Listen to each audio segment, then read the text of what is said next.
প্রচণ্ড গরম অথবা শীত যে তাপমাত্রায় হোক না কেন মানব শরীরের অভ্যন্তরীণ প্রক্রিয়া তার নিজের তাপমাত্রার ৩৭.৫ ডিগ্রি সেন্টিগ্রেডে নির্দিষ্ট রাখতে চায়। কিন্তু সূর্যের তাপ বাড়ার সঙ্গে সঙ্গে মূল তাপমাত্রা নির্দিষ্ট একটি মাত্রায় ঠান্ডা রাখার জন্য শরীরকে বাড়তি কাজ করতে হয়।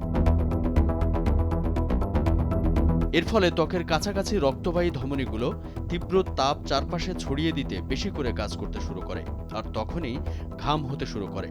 আর অতিরিক্ত ঘামের কারণে শরীরে পানি শূন্য হয়ে পড়তে পারে। তখনই আপনার শরীরে ঘটতে পারে বিভিন্ন সমস্যা।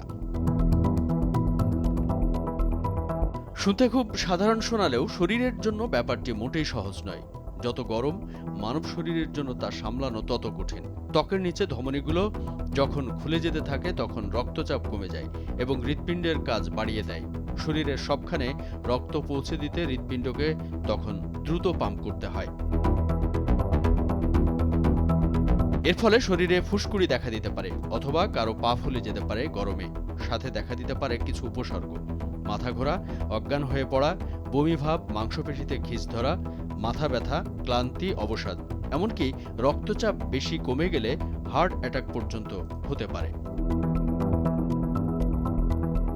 অতিরিক্ত গরমে কাউকে অসুস্থ হয়ে পড়তে দেখলে শুরুতেই তাকে আধা ঘন্টা ঠান্ডা রাখার ব্যবস্থা করতে হবে।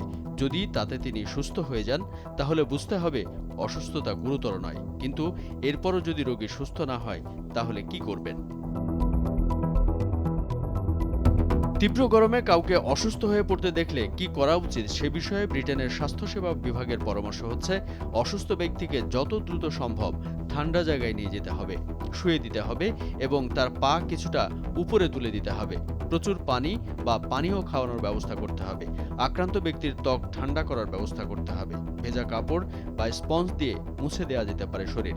বগলের নিচে এবং ঘাড়ে গলায় ঠান্ডা পানি দেবার ব্যবস্থা করতে হবে। কিন্তু ৩০ মিনিটের মধ্যে যদি সুস্থ না হয় তাহলে ওই ব্যক্তির হিট স্ট্রোক হওয়ার আশঙ্কা রয়েছে। কালক্ষেপণ না করে দ্রুত চিকিৎসকের কাছে নিয়ে যেতে হবে।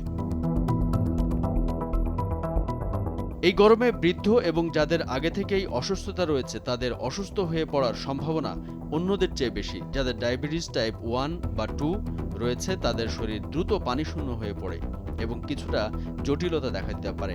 এছাড়া ছোট ছোট শিশুরাও বেশি আক্রান্ত হতে পারে। সারা পৃথিবীতে গরমের কারণে মানুষের মৃত্যুর কথা শোনা যায়। ব্রিটেনে প্রতি বছর প্রায় ২,০০০ মানুষ মারা যায় গরমে। পুরনো রেকর্ডে দেখা যায় তাপদাহ শুরুর প্রথম ২৪ ঘন্টার মধ্যে মানুষ বেশি মারা যায়। ২০০৩ সালে ইউরোপ জুড়ে তাপদাহে প্রায় ৭০,০০০ মানুষ মারা গিয়েছিল। নিউজ ডেস্ক, ভোরের কাগজ।